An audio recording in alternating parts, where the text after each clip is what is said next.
Hey guys, welcome to the channel. So if you've got an early Honda US90, a 1970 to a 1973, or a 1974 Honda ATC90, which is effectively the same bike, and you've got a wobbly rear axle, I'm going to try to show you what you can do about it. Now, I'm not an expert on these bikes, and there are a lot of guys that are, but I'm making this video because my axle wobbles and everybody blames the carrier bearings, right? This is the rear axle carrier after removing it from the bike.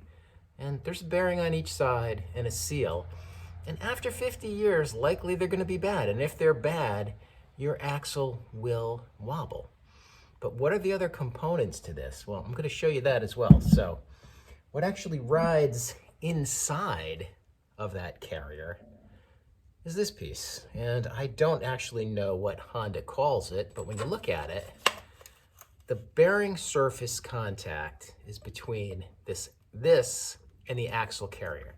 Now on mine, there is no wobble whatsoever. However, the axle runs through that piece. And then in addition, a lot of the 1974s or even the earlier US90s have been converted over the years from balloon tires to standard tires. And as such, you've got some kind of different axle boss that's doing that adapting between between the balloon tire and the standard. These are probably vintage 1970. There's a lot of different ways to do it. So there's a couple of different problems you might have that's giving you that wobble and that terrible handling. On my 74 US90, it pulls really strongly to one side. And I always knew there was something wrong, but I fool around with it in the snow in the wintertime. And you can watch my first video for the whole story. So let's take a look at this, the entire assembly here, and see where we've got potential for problems. All right, this is a little bit of a challenge for me to film the way that I have the shop set up, but I'm going to try to show you guys. So again, the components involved here, right? The axle itself, the inner axle hub, whatever this is called. You've got the bearing carrier, and then your two wheel bosses at the end. Now, a couple of things I noticed right off the bat. If you watch my first video, as I was taking the wheels off, I had a tremendous amount of wiggle right here. And bottom line is, the splines in the axle were so caked with grease that these would not slide on all the way. You'll notice if it slides on all the way, it wiggles a little bit, but not bad. So that's problem number one. Problem number two involves these spacers, but we'll look at that in a minute.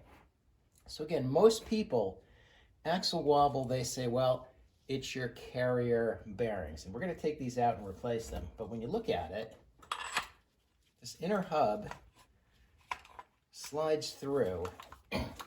This is what spins. This is what drives this vehicle. And here, there's no slop at all. I don't know how old my bearings are. I seriously doubt they're 50 years old because I have no slop whatsoever. Now, the axle itself goes through here, right? So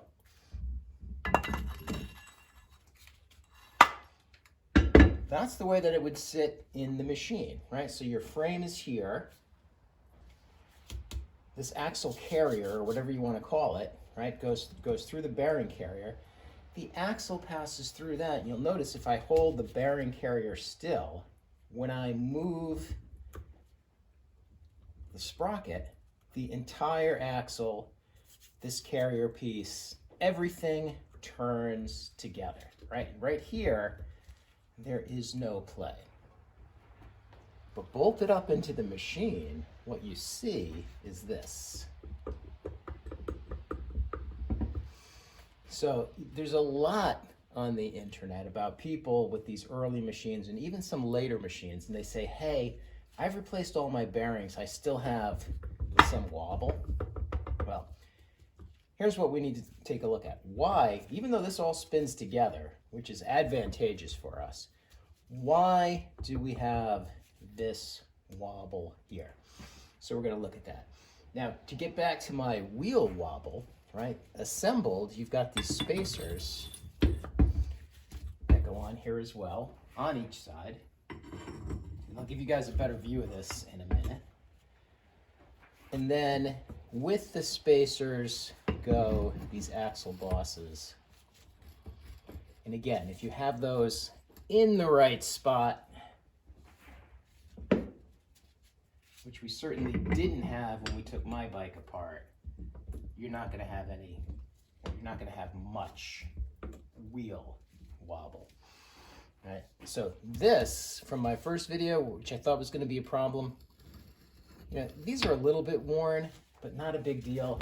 So really what we need to solve is the wobble here. And keep in mind, there's a big nut that goes on here that holds this whole assembly up against the frame. But even with that nut on there and trued up, right, this is the problem that you end up having. So we need to do something to address why we have so much slop there. So I'm gonna take this back apart. I'm gonna put a digital caliper on here and show you guys what I think the problem is.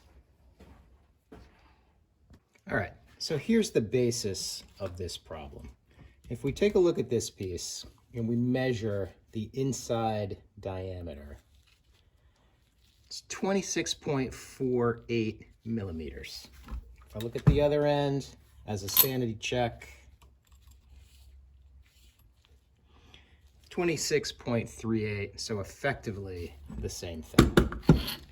Now, when I look at the diameter of the axle shaft, up at the top, closest to this hub, I've got 26.76. It doesn't go all the way in though, so starting from where that axle actually enters, it's about 25.4. And then you can notice, as I go down, there's a gap. This tape indicates where the end of that inner axle piece is. And when I measure it here, it's 24.6, 24.7, 24.8. So you've got about a 1 millimeter gap between this end and this other end. Now, how big is a millimeter? If we take a look and we dial this down,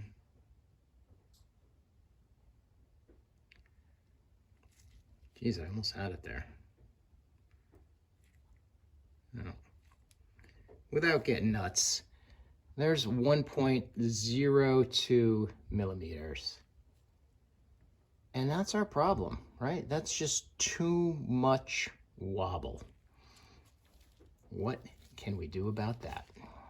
Now, when we look at it up on the bench, you can see all this paint is basically, 50 years old, intact, and it's been spinning with that carrier.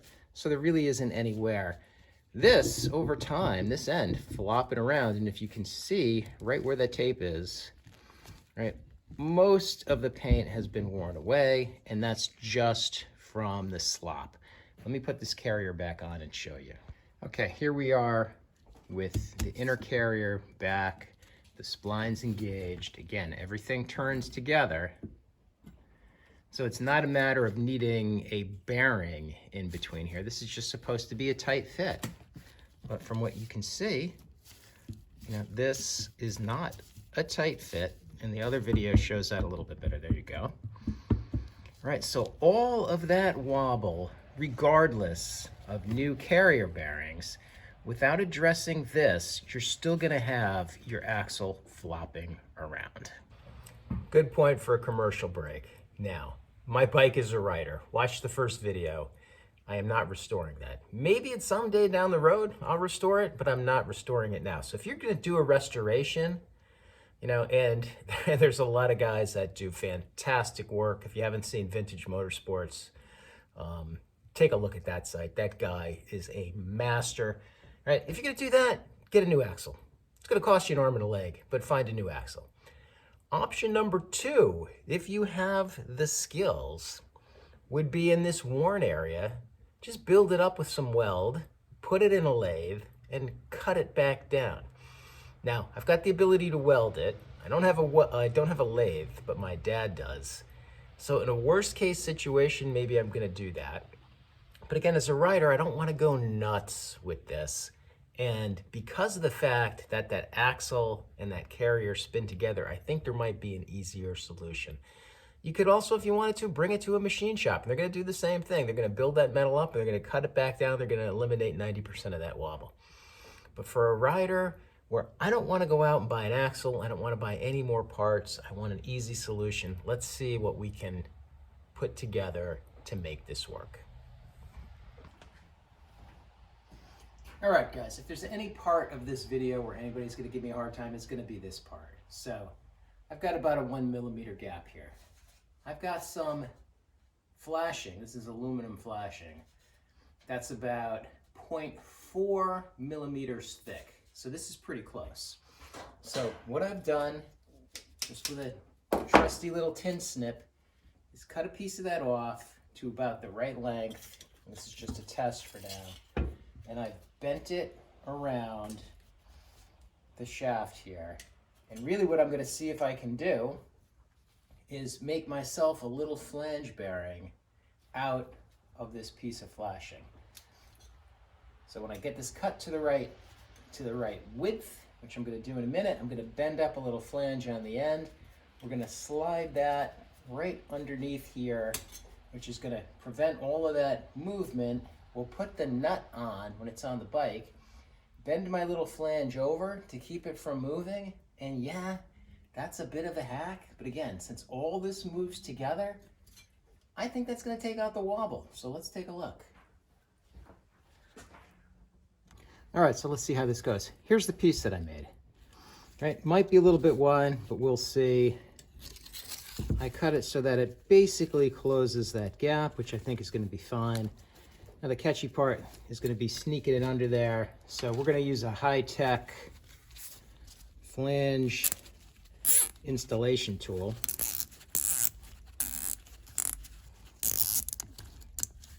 Challenging to do while we're filming. Get that snugged up. And hopefully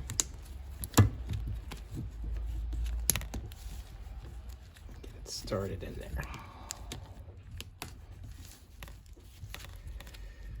And this is turning out to be a little bit more challenging than I thought it was going to be. There we go.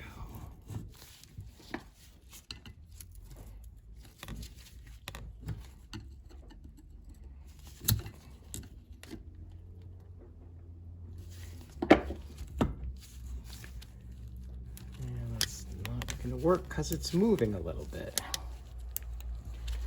So I'm going to keep going here rather than try to edit this and make it look like, you know, I get it perfectly right on the first try.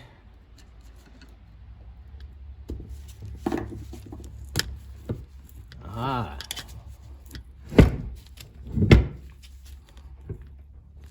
I'm going to have to take all of this apart again anyway. But there you go.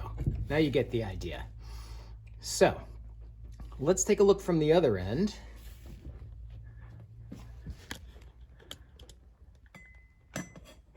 Apologies for the moving the camera, but I want this to be a live shot. All right, with that in there, look at that.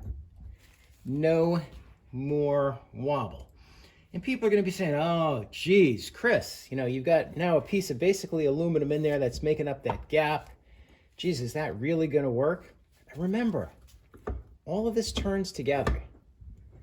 All turns together. Axle. All right, we're going to have to address that because the thing moved a little bit. But when it was on there, right, axle turns with this. It's just making up the gap. This is going to work.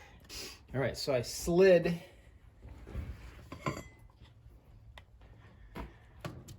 the axle carrier back up to where it actually belongs. This is now in there about the depth of the threads. And now when we look at it from a wiggle perspective, there is no longer any wiggle. So, chain, driving the bike, everything turns together. This is going to do it. And so here's what I mean by flange. So I took the piece. Now we're all the way installed. We've got that inner carrier installed the right way. And I cut a bunch of relief slots in it so that when this is assembled in the bike, the nut would go on there first, followed by this piece, get everything tightened up. I'm gonna bend those tabs over once we're in place. That's gonna hold everything still. And we no longer have any wobble. There is no magic here, guys. So with a screwdriver, I popped out the old seals, and there is some grease in there, good to see. Did both sides. First thing I always do in this case is make sure that my new bearing is going to be the right diameter, make sure my new seal is correct, and they are. So now with a drift, we're going to pound these bearings out. It's always a little tricky to get the first one. There's a center piece in there that you got to make sure you have in when you put it back together. Then we'll use my press to press in the new bearings. Piece of cake. All right, so with a little sledgehammer and a drift, those bearings and that center piece come right out. These, believe it or not, these are not bad at all. In fact, these did not have to be replaced.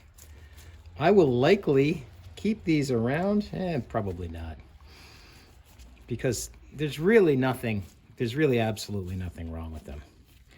So at some point in this bike's life, these were replaced. Might have been even replaced to try to cure that same problem. We're gonna clean this up a little bit. You can see there's a tremendous amount of old grease in here. We're gonna clean up. I'm gonna use my shop press to put the new bearings in, and then we'll get this thing back together. In case you guys are wondering, shop press makes it really easy to push in those new bearings. And if you haven't gone out and bought yourself a set of these really inexpensive Harbor Freight bearing and seal installation kits, it's a heck of a lot easier than using sockets, guys. And here we have it, that axle carrier with new seals, new grease, and new bearings ready to drop back in the bike. And so, after putting the axle carrier back in the bike, that inner hub, the axle itself, the brake pieces, the brake arm, the brake drum cover, I used the axle spacer to actually get my piece pushed in where it's supposed to be. That's not going to go anywhere, especially with the wheel bolted on, holding everything on, and there is no more play. So, yeah, is this a little bit of a hack? It is for sure. Will the bike handle better? At least for a while, yes. Let's me get my rider back to a rider, and we'll see how things go. Well, guys, that's going to do it for today. Now, I'm happy with that. Is that a shade tree mechanic fix? Yeah, it really is. Would I do that on, a restoration? No, I certainly would not. But is it gonna last for me to just bang around until I get around to fixing it the right way? Yeah, it will. So long story short, if you've got that axle wobble that didn't go away when you replaced your carrier bearings, at least on one of these early bikes, take a look at that. That is likely going to be your problem. And again, you got other options besides making your own little flange bearing like I did. So hopefully somebody found this useful. And if you did, do me a favor, give me a like, give me a subscribe. Roast me in the comments if you want. I'm open to it in this case. Thanks for watching, guys. We'll see you the next time.